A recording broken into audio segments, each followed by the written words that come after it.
kalau menurut Iza sendiri gitu ya, melihat Indonesia yang sekarang itu mungkin ada sisi-sisi kurangnya kah, atau di bidang-bidang apa yang menurut Iza ini kurang yang harus diperbaiki ini sebenarnya, di bidang apa gitu. Kalau menurut Iza melihat Indonesia sekarang seperti apa?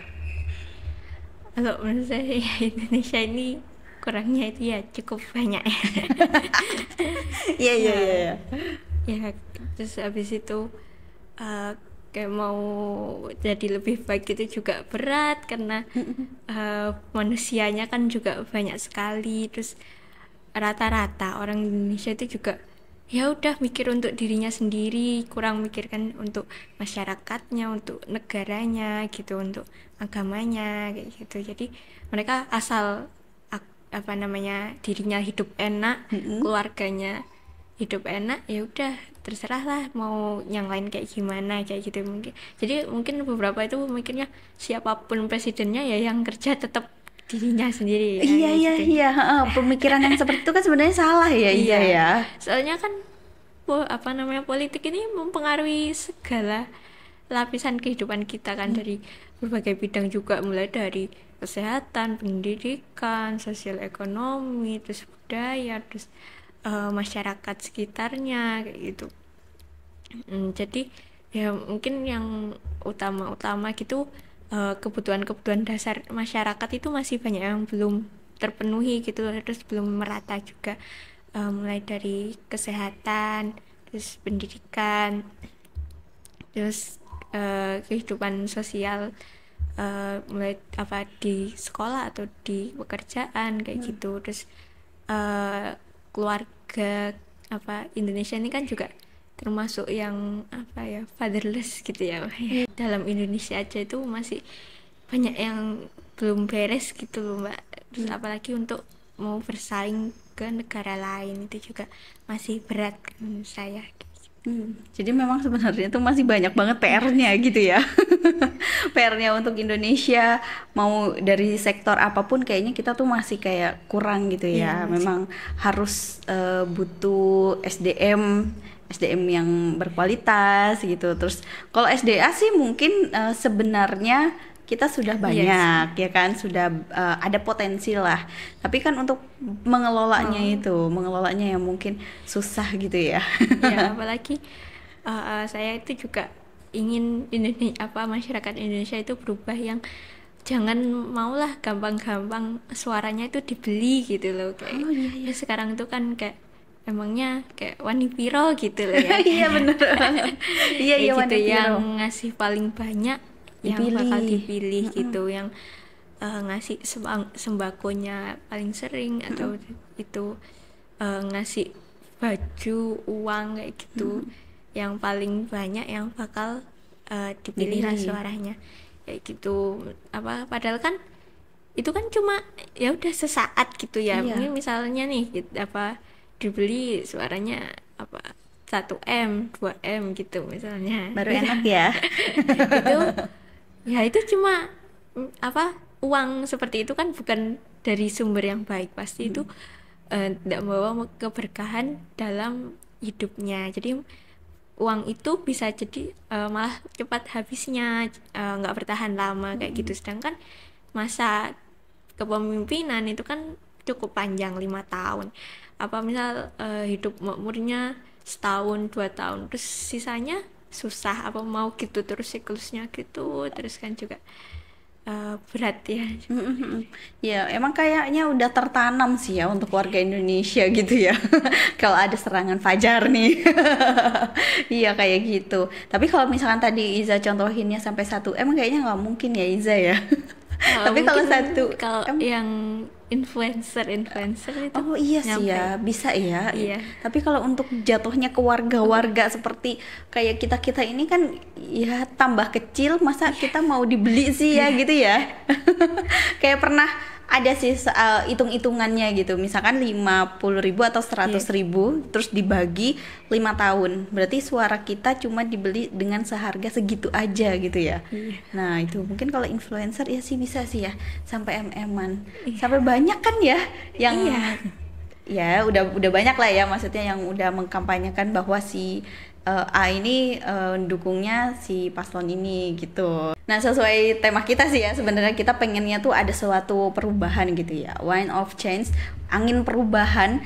Iza itu kepengennya nih sebagai generasi muda, karena kan Iza ini baru pertama kali Yeah. nyoblos, pengennya pastinya pemimpin yang benar-benar bisa melakukan suatu perubahan untuk Indonesia. Pengennya tuh pemimpin yang seperti apa?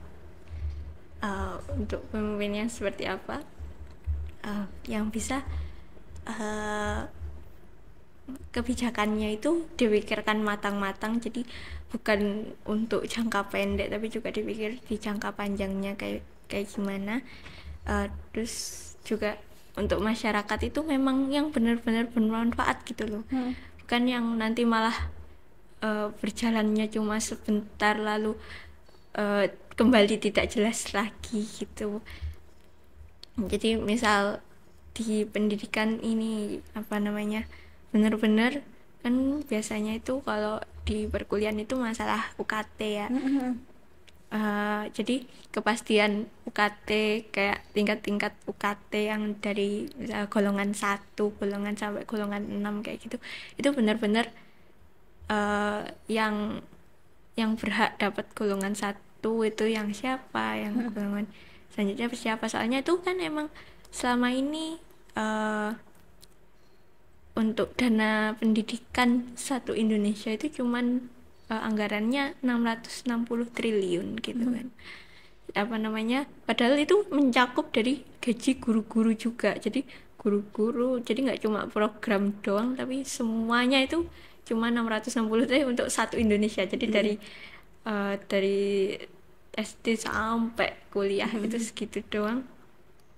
Dan itu bandinginnya misalnya sama IKN ya, IKN kan 450 triliun ya kan, maksudnya satu kota, dan itu bandingannya untuk satu Indonesia itu kan selisihnya cuma sedikit, dan itu kan kurang sekali. Makanya mungkin dari situ sekolah-sekolah itu juga semakin mahal, semakin susah dijangkau biayanya untuk semua kalangan masyarakat kayak gitu. Menurut saya itu harus ada pemerataan di situ. Terus habis itu pemerataan juga di luar Jawa, kan selama ini semuanya kuliah di Jawa, dari kuliahnya maunya yang di Jawa yang menurutnya bagus, jadi yang dari SMA langsung pindah ke Jawa gitu biar kuliahnya dapat kuliah yang bagus di Jawa kayak gitu kan. Jadi kita apa ya, di Jawa ini semakin penuh sekali. Iya, bener. Yang di luar Jawa kurang terurus gitu kan. Kita kan juga harus memanfaatkan sumber daya yang di luar Jawa juga. Iya ya, emang kalau lihat di Jawa ini udah mulai padat banget ya. Beda banget, padahal sebenarnya mungkin masih banyak kekayaan alam yang ada selain di Pulau Jawa gitu, yang sebenarnya masih bisa kita kelola. Terus anak-anak muda juga masih bisa berkarir di sana, menempuh pendidikan di sana kalau memang sudah ada pemerataan itu gitu ya. Memang harapannya seperti itu ya, Iza ya. Nah, kalau untuk cara-cara untuk generasi muda gitu ya, Gen Z, itu caranya mereka untuk apa ya, menebar hal-hal yang positif, yang benar gitu untuk mengangkat salah satu paslon. Kalau menurut Iza itu cara yang unik gitu atau cara yang kekinian sekarang tuh gimana sih gitu? Kayak aku tuh juga pengen tahu gitu, karena kan ini bukan masaku gitu ya. Kadang aku juga terlewat lah untuk masalah ini gitu. Tapi kalau Iza kan pasti up to date dong. Cara-caranya tuh kayak gimana sih yang Iza tahu? Kalau yang dari zaman sekarang itu mungkin yang baru banget itu yang K-pop vacation itu kan. Sebelumnya di tahun 2019 itu belum ada gitu. Terus habis itu untuk sekarang itu di sosial media itu lebih gencar gitu ya daripada di dunia nyata gitu. Iya. Terus yang K-pop vacation itu menurut saya ini tuh gelombang yang bagus, karena rata-rata mereka ini kan bukan orang-orang yang mau dibayar gitu Mbak. Jadi mereka ini malah kalau misalnya dapat bayaran itu tuh malah merasa terhina gitu loh, kayak gitu. Soalnya Gitu. kan kayak K-popers ya nggak semua K-popers, cuman ini kan mencontoh dari K-pop. Kalau di dunia K-popers tuh mereka yang paling banyak kontribusinya, mereka yang paling banyak mengeluarkan uang, mengeluarkan tenaga gitu, itu tuh yang malah jadi panutan gitu loh Mbak. Jadi Gambang ini tuh membuat orang-orang semakin berlomba-lomba untuk menyumbangkan karyanya, menyumbangkan uangnya gitu. Jadi kebalikannya gitu loh. Jadi rela melakukan apapun untuk mendukung gitu, untuk menyebarkan. Jadi anak-anak yang sekarang ini justru malahan rela untuk tidak dibayar gitu ya. Iya. Kalau dulu mungkin mencari suara ya maksudnya dibayar itu tadi ya, kayak yang tadi cerita kita di awal, dibeli suaranya kita gitu. Tapi kalau untuk yang sekarang Gen Z justru lebih pinter ya, nukernya dengan karya gitu ya. Iya. Kayak gimana sih? Jadi ada itu yang membuat akun gitu kan, seperti kan biasanya emang kalau di seorang artis idol gitu atau artis Korea itu kan mereka punya akun penggemar yang kayak nyari tahu misal nih ketemu di mana gitu, terus ada fotonya, terus dicari tahu sampai ke bajunya ini mereknya apa, harganya berapa, kayak Sampai gitu segitunya. kan, kayak gitu. Terus habis itu apa dari live-nya, terus dari kan ada aplikasi untuk chat penggemar dengan artis yang berbayar kayak gitu ya. Yaitu sebenarnya artisnya modelnya kayak broadcast gitu lah ya, bukan chat personal gitu juga bukan gitu. Nah itu dibuat kayak gitulah, jadi apa namanya si paslon ini dijadikan seperti seorang artis gitu yang punya akun penggemar kayak gitu. Oh, gitu. Jadi dibikinin lah apa namanya misal kayak like stick, terus habis itu ada Kayak merchandise gitu ya. merchandise-nya kayak gitu. Oh, lucu dong. Lucu ya, seru gitu ya. Itu biasanya acaranya maksudnya pas acaranya mereka kayak kampanye gitu, maksudnya si Gen Z ini mulai menampilkan karyanya atau gimana sih? Biasanya itu kayak mereka itu bikin, ada yang bikin web gitu kan, terus itu dibuat visi misi kayak gitu, terus habis itu ada yang bikin apa ya, fan art lah istilahnya itu, jadi gambaran digital atau video digital gitu, itu buat tentang promosi paslon, promosi visi misi kayak gitu. Terus kalau misal ketemuan antar orang itu juga antar apa ya, penggemar kayak gitu, itu juga mereka satu sama lain saling berbagi barang, terus saling ngasih ke orang-orang lain juga, orang-orang sekitar gitu, meskipun mereka bukan dalam satu lingkup gitu ya, juga dibagiin gitu kan, orang-orang kan juga mau aja ya barang-barang gratis kayak gitu. Iya, seru banget ya kalau misalkan Gen Z itu ikut turun tangan untuk mensukseskan gitu ya untuk pilihannya gitu, termasuk Iza juga kan berusaha untuk memberikan apa ya, suatu gambaran, pendapat, argumen kepada teman-temannya Iza tentang paslon yang dipilih oleh Iza. Gitu ya, itulah perannya Gen Z. Karena kan memang sekarang Gen Z itu ini ya 60% ya, sekitar segitulah. Iya.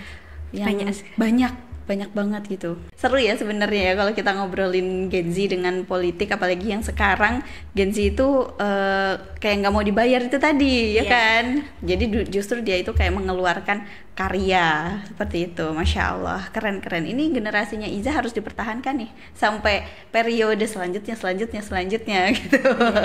Oke, terima kasih ya Iza ya sharingnya. Jadi kita bisa nambah ilmu juga nih untuk sahabat Aliyah yang mungkin punya anak yang baru sekarang pertama kali nyoblos kayak Iza gitu ya. Jadi bisa pengen mengikuti perkembangan. Bener, bisa mengikuti. Nah, ada pesan nggak nih untuk sahabat Aliyah yang menonton?